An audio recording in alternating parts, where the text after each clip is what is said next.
This is part 4 of our series, the Equilibrium Universe. I'll be talking about the Graviton today. And I've written here why bubbles in equilibrium don't burst. We can credit that to the Graviton and its function.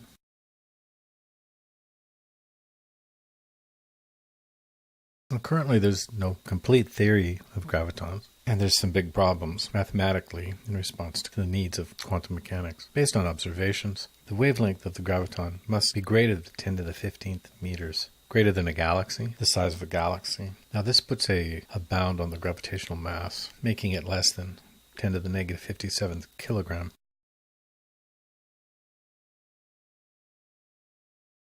Okay, so we've got general relativity interprets gravity as distortions in space-time caused by mass. Events in the cosmos cause ripples which spread outward at light speed. Now, a limited speed of light, like I mentioned in another video, suggests that no velocity limits can exist without a medium. And I'm suggesting in the idea of pure space that if there's no medium, transmission might be internal and instantaneous. Now, we might be able to detect gravitons, but we're going to need to think of a way to really detect them. Gravity waves probably already have been detected, but the graviton itself is a much deeper problem. I propose here that there are no fundamental solid particles to define the physics of particles. However, there are interactions.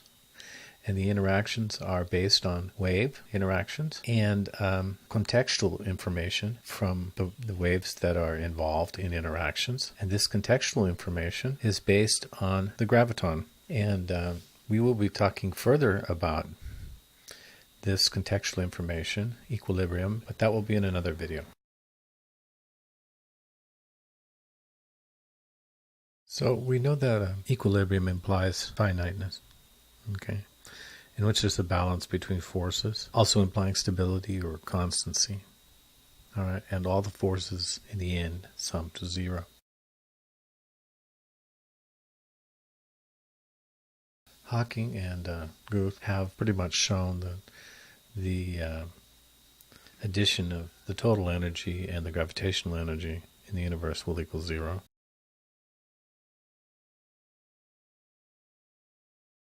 And it can also be shown that the total of the mass times the total acceleration should give the total force for the whole universe. That's accepted as well.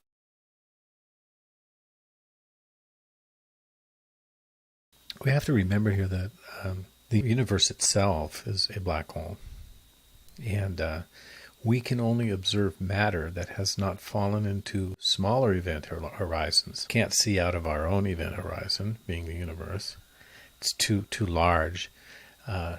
And we can't see into smaller black holes.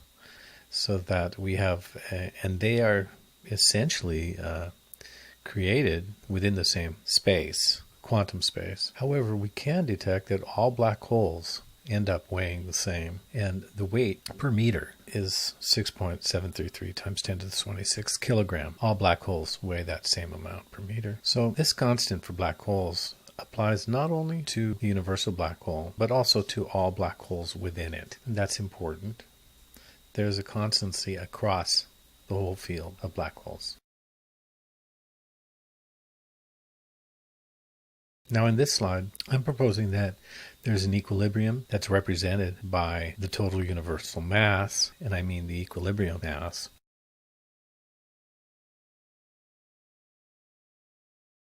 And we'll be talking more about that in the video Beyond the Universe and show a direct proportion correlation with all black holes and the total mass of the universe.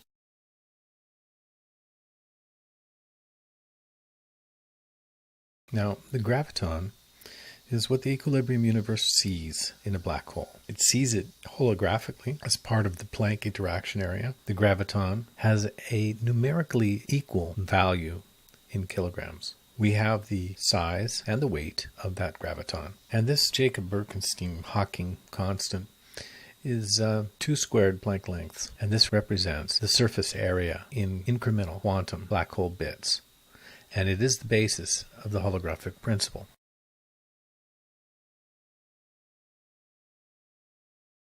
Now, what's interesting about this whole theory of holographic principle is that space squared equates to mass, which is exactly what we find in the Graviton model that I posed today. It's actually equivalent. We can see that the numerical mass and the space, in terms of meters squared, are equivalent. Now, the Schwarzschild-de Broglie product, the radius of any particle, any mass, is equal to this same holographic constant. This value is seen as mass by the universe at large. It is the surface area which must be occupied in order for the universe to recognize mass. And there's a reason for that, which we're going to be getting into in a few seconds here. The graviton actually is the source of the quantum universe. Yet all of this exists within Heisenberg and Lorentz limits. The graviton therefore serves as the source of probability in the quantum universe. The whole crux of the holographic principle is that the universe at large sees mass as a specific area, and it also suggests that mass, momentum, and inertia are all simultaneously projected in the Schwarzschild-de Broglie radii. Yet all of this exists within Heisenberg and Lorentz limits. I'd like to point out that the Coulombic energy at the de Broglie radius for any particle divided by its particle energy is equal to alpha. Similarly, any particle energy divided by its Schwarzschild gravitational self-energy is equal to 2. This is a kickback to the virial theorem. Now, all particles have a complex or imaginary Schwarzschild radius, except the Planck particle. This radius is a complex or imaginary value. I've already shown that space squared will give you a definition for mass, but we can take the space squared of the graviton, take its square root, and we'll find that we're at the RMS value of the Planck mass, right in the middle of the Planck interaction.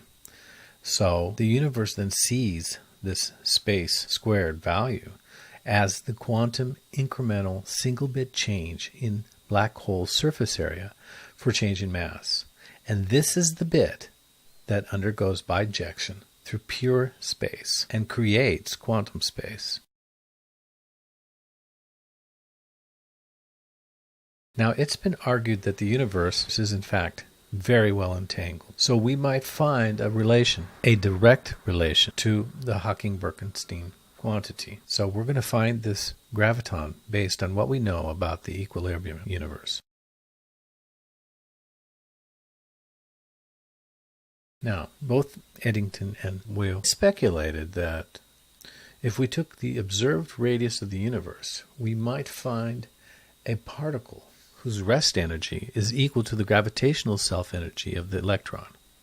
And they began to look for a particle based on this reasoning. Using the same reasoning and the value for the equilibrium universe, the size value, I arrived at a de Broglie radius, and from there the energy for our particle, the graviton, being 4.7 times 10 to the negative 53.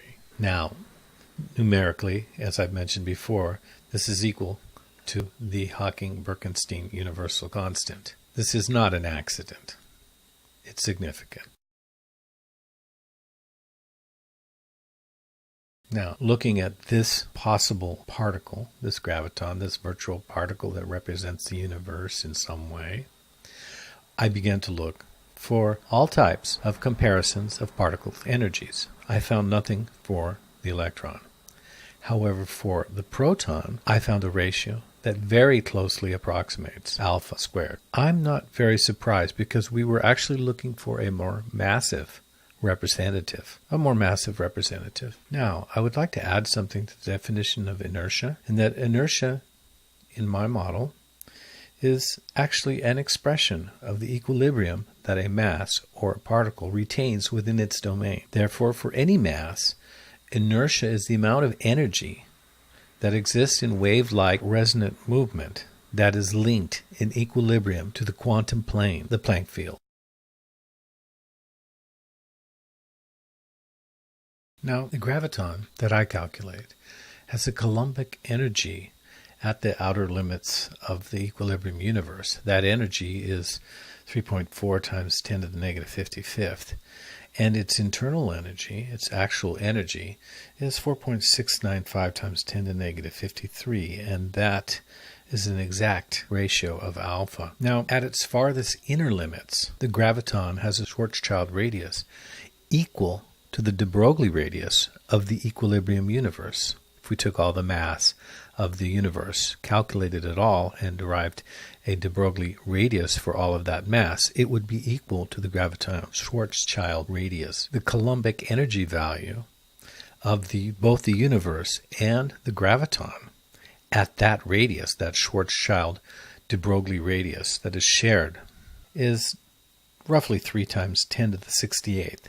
And this might be a value involved in some Big Bang event.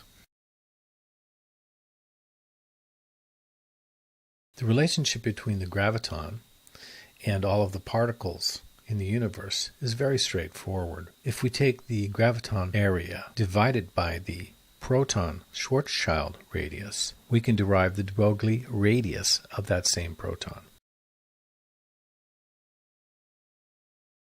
We come to the conclusion that the universe as a whole must be generating its own equilibrium that is linked to its own quantum plane as expressed in its own domain or radius. And the graviton represents the image space of the entire universe with a ratio of alpha for its Coulombic and gravitational particle energies and its own Schwarzschild radius being equal to the equilibrium universe's de Broglie radius. Simple enough. We still have the question here as to actualization of information. I propose again that through pure space, no time elapses.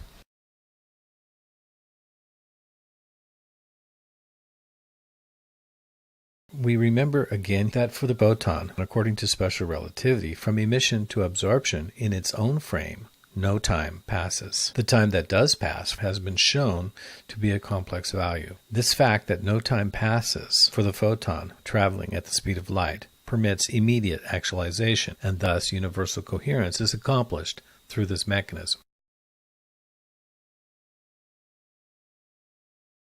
Space-time and energy are interchangeable. And since baryonic mass itself obeys Einstein's E equals mc squared equation to delimit and determine general relativity, and also baryonic mass shares the wave-like nature of photons in accordance with special relativity, I propose also, like photons, that baryonic matter in its own frame experiences no passing time. It is a complex Schwarzschildian value. This implies and means that all time passages are purely relative results of outside observer spatial measurements. Immediate actualization is always observed and universal coherence is maintained. Because the universe exists in pure space and develops its own quantum space, the graviton is exclusively able to have its superpositions be immediately actualized, and this occurs within the Planck length and time through its pre-existence. In many aspects, the graviton remains excluded from normal space-time limitations, and physical coherence, as has been shown, can easily be accomplished through its joining mechanism. The graviton is a fundamental interaction, and it is derived from both the Planck interaction and the evident universal equilibrium. The graviton holographically defines all mass and energy. The graviton value works by relating what the universe sees as mass, in other words, information, to all particles. Its source is at the Planck interaction, which itself is ubiquitous throughout the universe. And that's our presentation on the graviton. I hope you enjoyed it. And our next presentation, I think, is the vacuum catastrophe.